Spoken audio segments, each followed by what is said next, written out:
Hi అండి, welcome back to my channel. ఈరోజు మన ఛానల్లో రెసిపీ ఏంటంటే evening time tea time snack recipe అండి. చాలా ఈజీగా చేసుకోవచ్చు, అలాగే చాలా టేస్టీగా ఉంటుందండి. అన్ని ఇంగ్రీడియంట్స్ మన ఇంట్లో ఉన్న వాటితోనే ట్రై చేశాను. మీరు కూడా ఒకసారి ఈవినింగ్ అయితే ట్రై చేయండి. చూస్తున్నారా, పైన క్రంచీగా లోన సాఫ్ట్గా ఉంటుందండి. ఇక రెసిపీ అయితే స్టార్ట్ చేసుకుందాం. ఫస్ట్ అయితే స్టవ్ వెలిగించి కళాయి పెట్టుకొని 1 కప్పు వరకు వాటర్ వేసుకోండి. అలాగే టేస్ట్కి తగ్గ సాల్ట్ వేసుకోండి. ఇది కాస్త మరిగినాక 1/2 కప్పుతో బొంబాయి రవ్వ అంటారు కదండి, అదేంటంటే ఉప్మా చేసుకుంటాం రవ్వ, ఆ రవ్వను అయితే వేసుకొని ఇలా మీడియం ఫ్లేమ్లో పెట్టుకొని కుక్ చేసుకోండి. ఇలాగే అందులో అయితే 1/2 స్పూన్ వరకు నూనెని వేసుకోండి. మనకి ఆ పిండి అనేది కాస్త స్మూత్గా రెడీ అవుతుంది. ఇలా వాటర్ అంతా ఈరిపోయేంత వరకు, కాస్త ముద్దలాగా రెడీ అయ్యేంత వరకు దీన్ని అయితే మీడియం ఫ్లేమ్లో మాత్రమే కుక్ చేసుకోండి.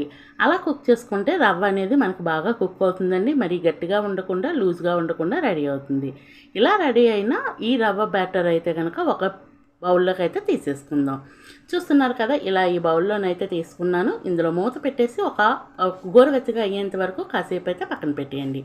నెక్స్ట్ అయితే ఒక చిన్న బౌల్ తీసుకొని ఇందులో 1.5 స్పూన్ వరకు మైదా పిండిని వేసుకోండి. పైన బైండింగ్ కోసం అండి, ఇది అంతే. అలాగే అందులో టేస్ట్కి తగ్గ సాల్ట్ వేసుకోండి. 1/2 స్పూన్ అయితే కనుక చిల్లీ ఫ్లేక్స్ వేసుకోండి. చిల్లీ ఫ్లేక్స్ అంటే ఏమీ లేదండి, ఎండుమిరపకాయలను అయితే కనుక మిక్సీలో వేసుకుంటే మనకి చిల్లీ ఫ్లేక్స్ అనేవి రెడీ అయిపోతాయి. అలాగే ఇందులో కొంచెం వాటర్ వేసుకొని కాస్త థిక్గా కలుపుకోండి. మరి పలుచగా కాకుండా లైట్గా థిక్గా ఉండేటట్టు ఈ విధంగా కలిపేసుకోండి. ఈ లోపైతే మనకు రవ్వ బ్యాటర్ అనేది బాగా చల్లగా అయిపోయి ఉంటుంది. అలాగే ఒక్కసారి అయితే కనుక కాస్త ఆయిల్ అనేది వేసుకొని దీన్ని మొత్తాన్ని బాగా కలిపేసుకోండి. మనం చపాతీ పిండి ఎలా కలుపుకుంటామో అలాగే స్మూత్గా వచ్చేంత వరకు కలుపుకోండి. అలాగే ఈ లోపైతే నేను ఒక 2 బంగాళదుంపలను పెట్టేసుకున్నానండి. పైన ఉన్న తొక్కను తీసేసి ఈ విధంగా స్మాష్ చేసుకోండి. ఇలాగేదైనా స్మాషర్ ఉంటే స్మాష్ చేసుకోవచ్చు, లేదంటే ఇలా తురిమి పెట్టేసుకోండి. అలాగే అందులో 1 స్పూన్ వరకు బియ్య పిండిని వేసుకోండి, మరింత క్రంచీగా వస్తుంది. అలాగే 1 స్పూన్ వరకు చిల్లీ ఫ్లేక్స్, సన్నగా తరుక్కున్న ఉల్లిపాయ ముక్కలు, సన్నగా తరుక్కున్న కొత్తిమీర, అలాగే 1 స్పూన్ వరకు అయితే కనుక జీలకర్రను కానీ వామును కానీ వేసుకోండి. నెక్స్ట్ అయితే టేస్ట్కి తగ్గ సాల్ట్ వేసుకోండి. ఫస్ట్ మనము రవ్వలో వేసాం కాబట్టి బంగాళదుంపకి ఈ ఉల్లిపాయలకి సరిపడా సాల్ట్ అయితే వేసేసుకోండి. ఇలా వేసుకున్న తర్వాత మొత్తం అన్నీ బాగా కలిసేటట్టు వీడియోలో చూపించిన విధంగా కలుపుకోండి. ఇలా కలుపుకున్న తర్వాత చేతులకైతే ఆయిల్ అప్లై చేసుకొని నేను వీడియోలో చూపించిన విధంగా చిన్న బాల్స్ లాగా అయితే రెడీ చేసుకోండి. అలాగే ఈలోపు అయితే మీకు చిన్న రిక్వెస్ట్ అండి, మన ఛానల్ ఇంతవరకు ఎవరైనా సబ్స్క్రైబ్ చేయకపోతే ప్లీజ్ అండి సబ్స్క్రైబ్ చేయండి. వీడియోని ఇస్తే లైక్ చేయండి, మీ ఫ్రెండ్స్ అండ్ ఫ్యామిలీ మెంబర్స్కి షేర్ చేయండి. చూస్తున్నారు కదా, ఈ సైజ్ బాల్స్ని అయితే అన్నింటిని రెడీ చేసుకున్న తర్వాత మీకు చూపిస్తున్నాను.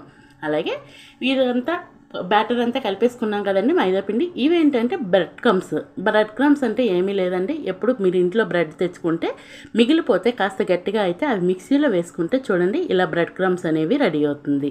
ఫస్ట్ ముందుగా కలుపుకున్న బ్యాటర్లోనైతే కనుక మైదా పిండి బ్యాటర్లో డ్రిప్ చేసేసి మళ్ళీ ఇందులో బ్రెడ్ క్రమ్స్లో డ్రిప్ చేసుకొని దీన్ని అయితే సైడ్ని పెట్టేసుకుందాం. ఒక వాయికి సరిపడగా నేనైతే కనుక కొన్ని బాల్స్ని అయితే ఇదే విధంగా అన్నింటినీ చేసుకుంటున్నాను. అలాగే ఈలోపు డీప్ ఫ్రైకి ఆయిల్ కూడా పెట్టేసుకున్నానండి. ఆయిల్ మరీ హీట్గా ఉండకూడదు, మీడియం హీట్లో ఉండేటట్టు ఆయిల్ అయితే చూసుకోవాలి.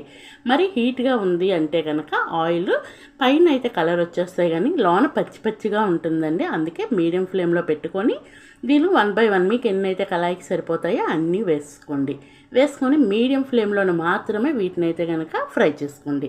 ఆల్రెడీ మీకు చెప్పాను కదండి, మరీ హై ఫ్లేమ్లో పెట్టేసుకుంటే కనుక బాగా మాడిపోతాయండి. అందుకే మీడియం టు లో ఫ్లేమ్ అడ్జస్ట్ చేసుకొని మంచి గోల్డెన్ బ్రౌన్ కలర్ వచ్చేంత వరకు వీటిని అయితే ఫ్రై చేసుకోండి. చూస్తున్నారా, మరి కాసేపు లైట్ కలర్ వస్తే కనుక మనకి ఈవినింగ్ వరకు, అంటే మార్నింగ్ చేసుకొని ఈవినింగ్ వరకు ఉంచుకున్నా కానీ అదే క్రంచీనెస్ ఉంటుందండి. ఇలా లైట్ గోల్డెన్ బ్రౌన్ కలర్ వచ్చేంత వరకు ఫ్రై చేసుకొని టమాటో కెచప్తో అయితే సర్వ్ చేసుకోండి. సూపర్ ఎమ్మీగా ఉంటాయి. ఫైనల్లీ రెసిపీ అయితే రెడీ అయిపోయిందండి. Ready to eat. Thank you for watching. Please